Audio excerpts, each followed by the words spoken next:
Guys, followers, heavy traffic along Tramo, Pasay. Hindi natin alam kung ano na naman ang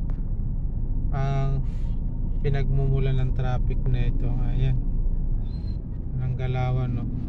Magsi 6:30 ng umaga. So ayan, gumalaw na guys. Tingnan natin, baka may makita tayo ditong kakaiba.